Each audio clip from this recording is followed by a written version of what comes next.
All right, everyone, buckle up. Today's deep dive is a juicy one. We're talking gender disparities in law enforcement. Always a hot topic. It is. And we're going deeper than just who gets stopped more often. We're talking about the length of police stops, which, get this, can actually reveal a lot about potential bias. Absolutely. In the data skies, we take our flight. Trends and numbers come to life. Colors and charts, they dance and play. Showing truth in a visual way. In GenderDecoded, we uncover truths and stories like no other. In the data waves we find the secret maps of humankind.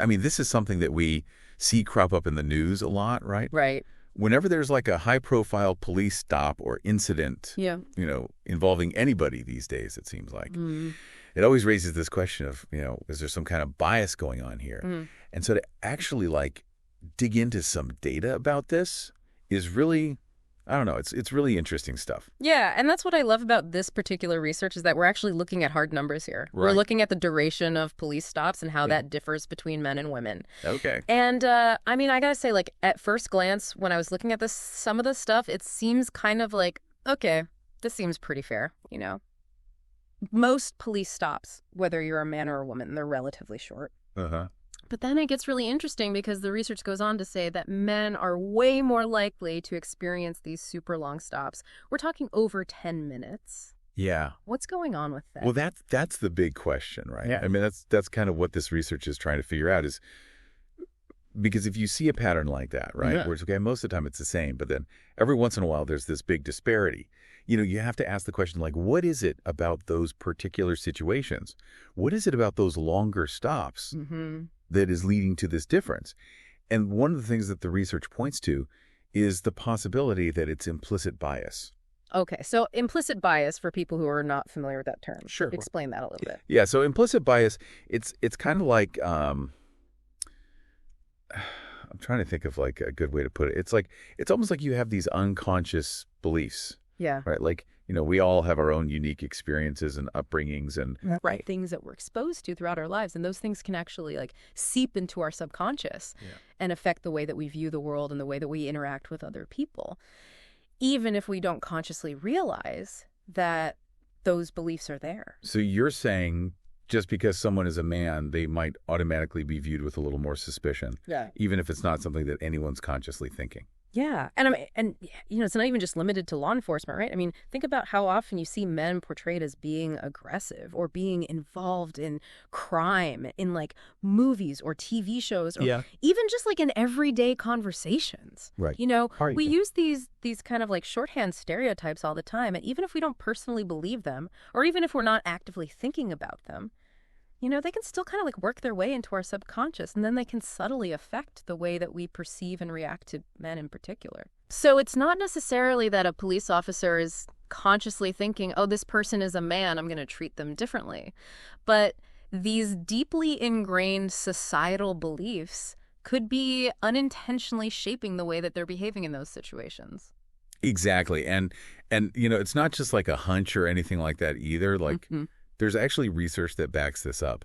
There have been studies that have shown that people in general, including police officers, tend to perceive men as being more threatening than women, even in situations where the situation itself is totally ambiguous. Interesting. And so if you have that underlying perception of threat, that can actually lead to longer, more scrutinizing interactions. That makes a lot of sense. Yeah. So obviously there are a lot of different factors at play here, but it does really make you stop and think. If this type of bias can happen with something as serious as a police stop, right, could it also be seeping into other areas of our lives as well? I mean, just in our everyday interactions with people. Yeah, absolutely. I mean, I think this research really shines a light on just one example of how these kinds of unconscious biases can play out in the real world. Mm. And it really highlights how important it is for all of us to just be aware of these biases, We can constantly be questioning our own assumptions and making sure that we're treating everyone fairly, regardless of gender or anything.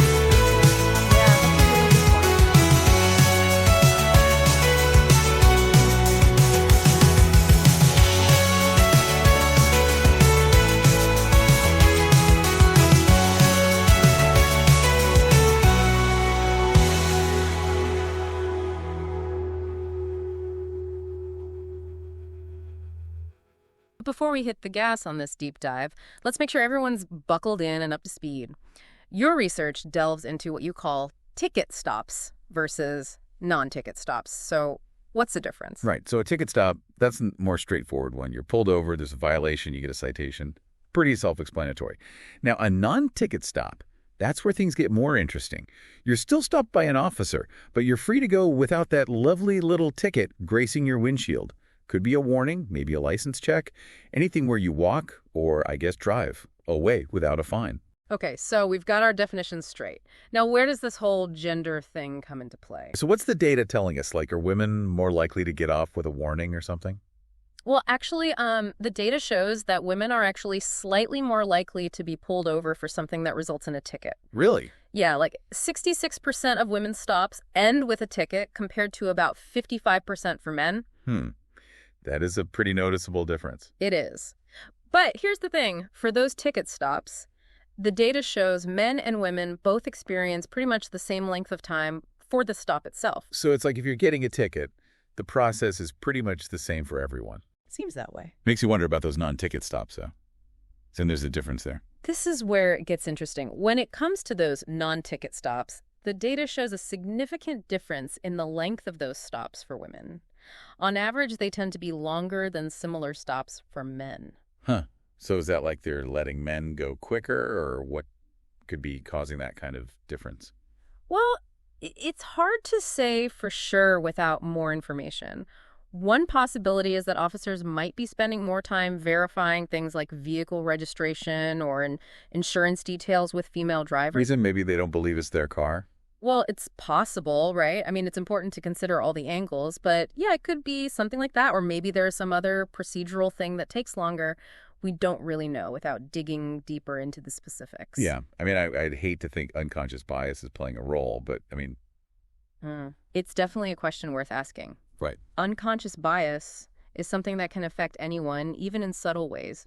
So it's definitely something to think about when you see these kinds of disparities in the data. The important thing is that we're having these conversations and really trying to get to the bottom of it. Absolutely. Well, that was a fascinating look at a topic I honestly never really thought about before. It's definitely interesting stuff. And it brings up a lot of questions. I mean, are these trends consistent across different states, different parts of the country? Are there other factors besides gender that could be contributing to these differences? I mean, this data is just scratching the surface. It'd be fascinating to see more research on this topic. Definitely. Well, that's all the time we have for today's deep dive. But for all of you listening, think about this. What could be done to make traffic stops more consistent and less susceptible to any kind of bias? It's something to think about. Yeah, that's a really good question. A lot to unpack there. Thanks for listening.